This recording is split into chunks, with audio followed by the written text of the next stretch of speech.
Merci beaucoup Thomas. On va attaquer directement à la deuxième question par rapport aux journalistes qui ont été sur le terrain à la place de la Nation, Absa Anne et Mor Amar, qui sont des journalistes sénégalais.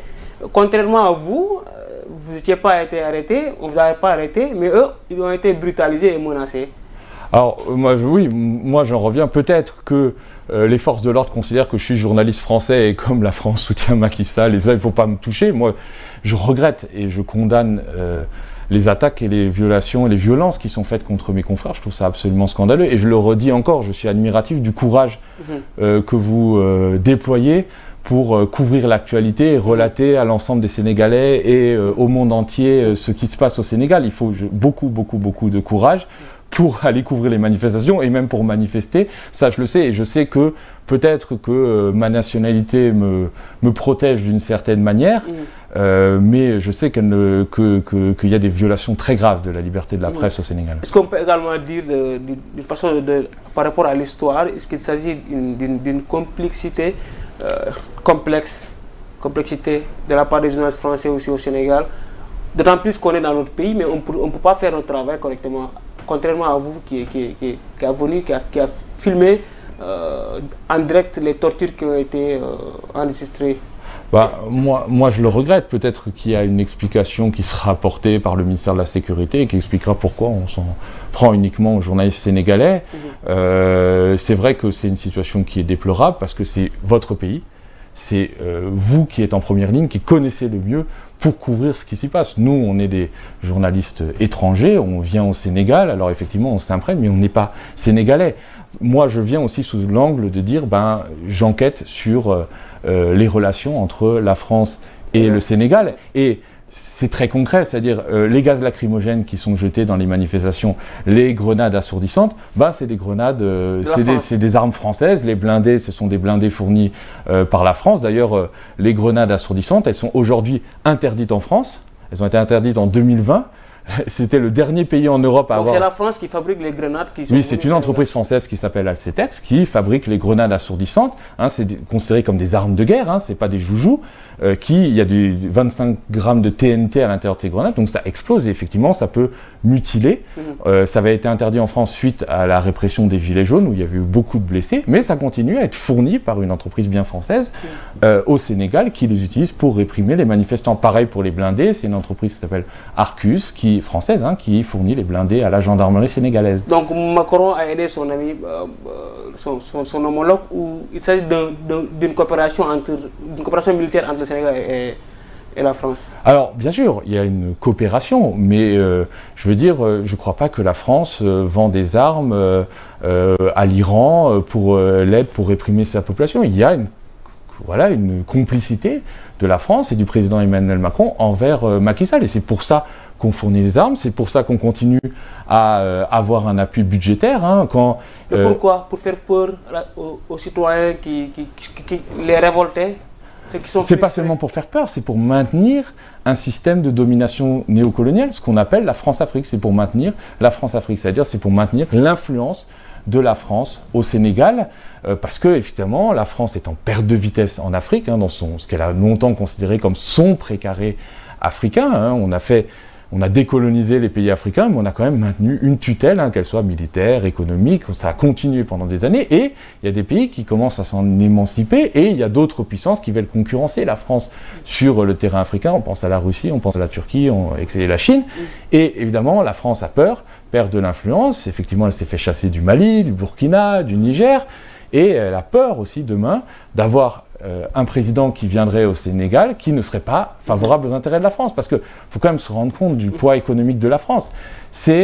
Les entreprises françaises font 3 milliards d'euros, donc de 2000 milliards de francs CFA, si je ne me trompe pas, de chiffre d'affaires par an. Vous avez Total, vous avez Orange, vous avez Free, vous avez Auchan, vous avez les entreprises qui ont construit le TER, parce que le TER il a coûté quand même très cher, il a coûté 1 milliard d'euros, mais c'est des entreprises françaises qui se sont mis plein les poches, Eiffage, Thales, donc il y a un poids économique qui est très important. Il y a les forces françaises qui sont présentes au Sénégal. Vous avez 350 militaires français.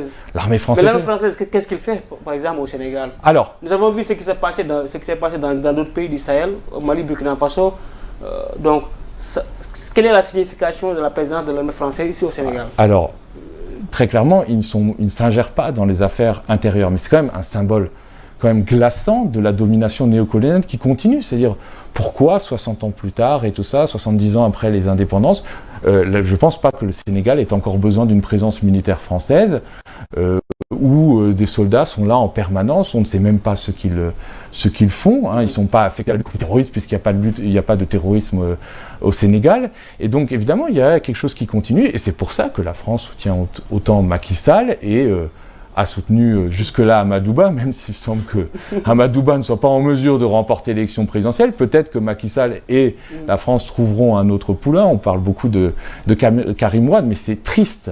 Et quand je vois mon pays fermer les yeux sur les violations des droits de l'homme, il y a eu hier, mais il y a eu en juin, il y a eu quand même 30 manifestants qui sont tombés voilà, sous les balles des forces de l'ordre. Et puis, à Paris, on s'est tué, ou alors on a fait une communication ad minima. La France a quand même été le dernier pays, après les États-Unis, à intervenir et à dire que peut-être faudrait quand même tenir l'élection. Et encore, ça serait le plus rapidement possible. Ça a été très, très gentil vis-à-vis de Macky Sall, et je le regrette.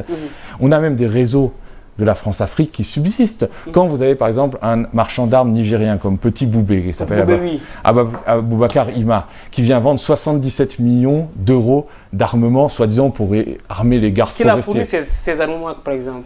Non, mais ça, c'est des armements que lui achète, c'est une sorte de courtier, il le fait par des intermédiaires israéliens. C'est illégal quand même. En tout cas, je peux vous dire que 77 millions d'euros pour des gardes forestiers, ça me paraît un peu beaucoup. Donc il faudrait peut-être il y a eu des enquêtes, qu'on enquête pour savoir à quoi ces armes sont réellement destinées.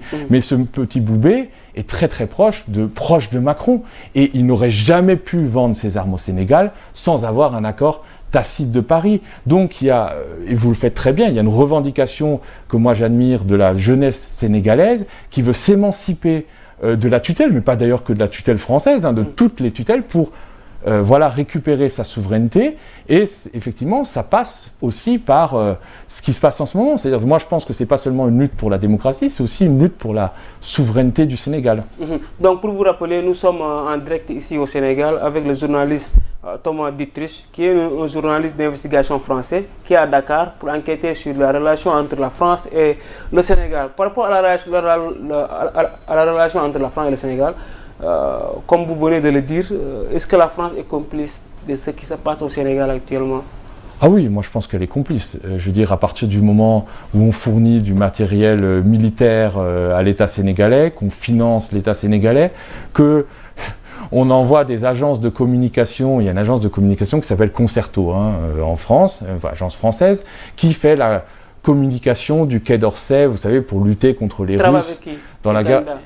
C'est une agence française qui travaille avec le ministère des Affaires étrangères français. Et au Sénégal, elle travaille pour la campagne présidentielle de Amadouba. Donc évidemment, cette agence, elle ne peut pas travailler sans l'autorisation de Paris, même si elle est privée. Donc bien sûr qu'il y a une complicité et qu'elle est là et qu'elle est patente et qu'il faut la dénoncer. Et c'est ce que vous faites. Je sais qu'au Sénégal, il y a un vrai mouvement de se débarrasser. C'est pas facile. Tous les jours, vous avez aussi, on se souvient de Marine Le Pen, qui ne veut pas des migrants africains, mais qui veut visiblement bien de l'argent de l'Afrique, qui est arrivée... Vous avez enquêté sur ce qui s'est passé au Sénégal avec Marine Le Pen? Alors, elle est venue en janvier 2023 voir Macky Sall, et ensuite il y a eu des soupçons, puisque un ancien Premier ministre qui a parlé d'un financement occulte qu'aurait remis Macky Sall à Marine Le Pen. On a évoqué le chiffre de 12 millions d'euros, je ne sais pas si c'est ce chiffre-là, avec des choses quand même, des zones d'ombre. Marine Le Pen était accompagnée par quelqu'un qu'on connaît bien au Sénégal, qui s'appelle Philippe Beaune, qui est l'ancien directeur de Air Sénégal, mais qui est surtout l'ancien monsieur Afrique de Airbus. Donc c'est des choses qu'il faudrait éclaircir, parce qu'il est quand même inacceptable que des hommes politiques français ou des femmes politiques françaises, a fortiori ceux qui ne veulent pas des migrants africains sur le territoire français, viennent se mettre plein les poches avec de l'argent sale pour financer les campagnes électorales françaises. Et c'est d'ailleurs ce qui a été fait pendant des années, ce qu'on appelle le système France-africain. On se souvient d'Omar Bongo qui donnait des mallettes de billets à toute la classe politique française. Merci beaucoup Thomas Dietrich. On va terminer avec la dernière question par rapport à la liberté de la presse, la démocratie, la malgouvernance en Afrique. Vous étiez témoin à Walfadjri, ils ont fermé, ils ont coupé leur signal, également ils ont retiré leur licence. Un ministre de la communication l'a fait. Est-ce normal en termes de démocratie dans un pays comme le Sénégal? Bah, moi, il me semble que c'est absolument pas normal. Je ne suis pas sénégalais, mais je vois qu'en Afrique, dans des pays d'ailleurs qui sont soutenus par la France, on a des restrictions à la liberté de la presse. Il y a ça au Sénégal avec Walf. Il y a ça en Guinée aussi, où le général Doumbouya, qui est ancien caporal-chef de la Légion étrangère, a coupé Internet depuis 2 mois, a fermé les médias, et tout ça avec la complicité de Paris. Mais je vois aussi, et c'est ça qui donne un motif d'espoir et presque d'inspiration, parce qu'on a beaucoup de choses à apprendre des peuples en Afrique. Moi, je vais très très souvent en Afrique.